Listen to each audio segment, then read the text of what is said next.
The history of the 1953 1 shilling coin, a symbol of a new era. Hello, friends. Welcome to Vault of Old Coins. Here, we bring you the oldest, the rarest, and the most mysterious coins from around the world. Do you want to know which coin is worth millions? Which coin is hiding one of history's biggest secrets? And which coin looks ordinary today, but could make you rich tomorrow? So hit the like button, subscribe to the channel, and let's open the Vault of Old Coins. The 1953 1 shilling coin, inscribed with Elizabeth II Dei Gratia Brit Omne Regina, is a fascinating piece of British numismatic history. This coin, often referred to as the Coronation shilling, was minted during the first year of Queen Elizabeth II's reign, marking her ascension to the throne following the death of her father, King George VI, in 1952. The coin's design captures the essence of a transitional period in British history, blending tradition with the dawn of a modern monarchy. It was part of the pre-decimal currency system, where 1 shilling equaled 12 pence, or 1/20th of a pound sterling, is actually Elizabeth II Dei Gratia Brit Omne Regina, translating from Latin to Elizabeth II, by the grace of God, Queen of all the Britons. This phrase underscores the divine right of kings and the vast scope of the British Empire at the time, though the empire was rapidly decolonizing. The coin was produced in two variants, one with an English reverse and another with a Scottish reverse, a tradition that began in 1937 under George VI to symbolize the union of England and Scotland. Both versions share the same obverse, front, but differ on the reverse, back. Minted by the Royal Mint in London, these coins were made from cupro nickel alloy, 75% copper and 25% nickel, weighing 5.65 grams and measuring 23.5 millimeters in diameter with a reeded edge. The total mintage was substantial, approximately 41.9 million for the English version and 20.6 million for the Scottish version, plus 40,000 proof versions for collectors. This high production made it a common circulation coin, but its historical significance has elevated its status among numismatists. The coin was designed and minted by the Royal Mint, an institution with roots dating back over 1,100 years to the reign of Alfred the Great.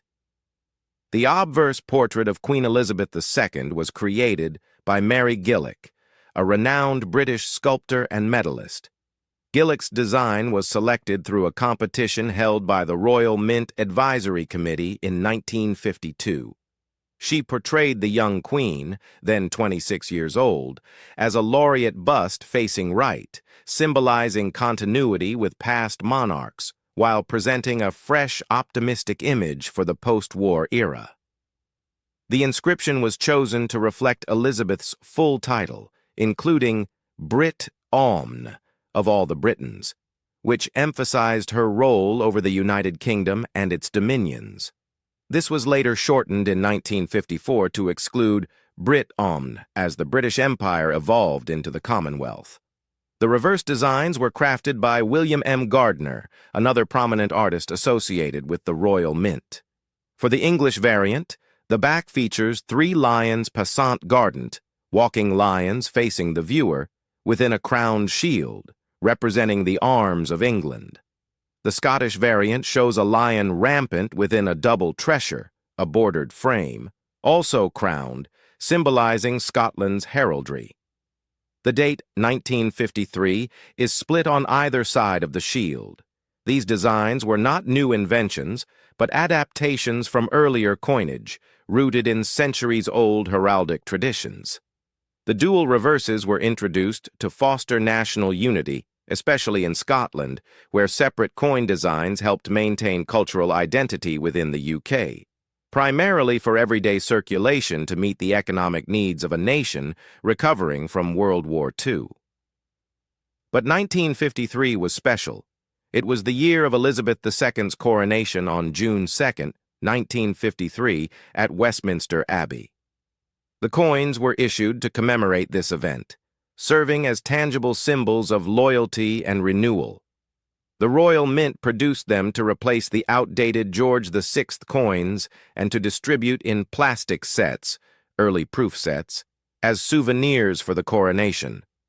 These sets were given to dignitaries, schools, and the public, fostering a sense of participation in the historic moment. The coin's creation was also influenced by the shift from silver to cupro-nickel in 1947 due to post-war metal shortages, making it more durable and cost-effective. Production began in early 1953, shortly after Elizabeth's accession on February 6, 1952, and continued throughout the year. The first strikes were likely in March or April, timed to coincide with coronation preparations.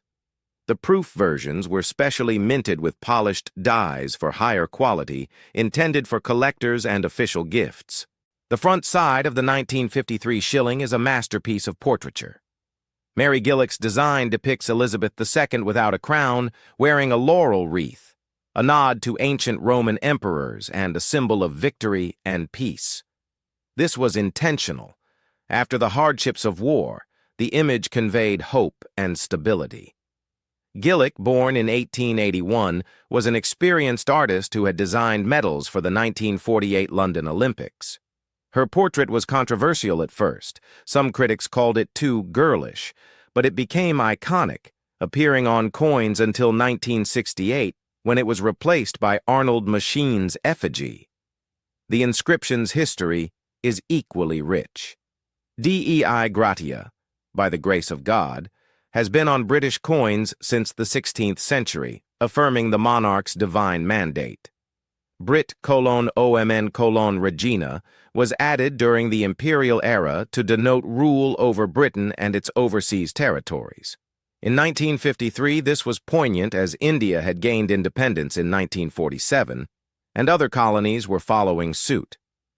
The obverse thus tells a story of empire in transition, from colonial power to a modern commonwealth. Interestingly, Gillick's original plaster model is preserved at the Royal Mint Museum, and variations in the portrait's hair details can be found in early strikes due to dye wear. During the design process, Elizabeth posed for photographs but not live sittings. Gillick worked from these, aiming for a timeless look. The coin's release coincided with the coronation broadcast, the first major event televised globally, reaching 277 million viewers. People across the Commonwealth held these shillings as they watched, making the obverse a personal connection to the Queen. The backside's dual designs have deep historical roots. The English reverse with 3 lions traces back to Richard the Lionheart in the 12th century, symbolizing strength and royalty. It appeared on shillings as early as Henry VIII's reign. The Scottish lion rampant dates to the 13th century, associated with Scottish kings like Alexander III. The double treasure represents the alliance with France during the Auld Alliance. This tradition started in 1937 for George VI to appease Scottish nationalism and celebrate the Acts of Union, 1707. In 1953, it continued this practice, with roughly twice as many English versions minted, reflecting population differences. Gardner's designs refined earlier works by George Kruger Gray, adding finer details to the crowns and shields. The split date was a stylistic choice for balance, a captivating story. During the coronation, shillings were scattered in crowds as Maundy money variants, but regular ones were used in everyday transactions. One legend tells of a Scottish miner who found a misstruck 1953 shilling with an inverted reverse, now a rare error worth thousands. The reverse also reflects the coin's role in the Festival of Britain, 1951, a precursor to coronation celebrations, promoting British heritage. In the international market, the 1953 shilling is not rare due to high mintage, but condition matters. Circulated examples sell for $100 to $1,000. Uncirculated, UNC, can fetch $200 to $5,000, while proofs range from $500 to $20,000, depending on grading by services like NGC or PCGS. Rare errors or matte proofs have sold at auction for $12 to $15 million.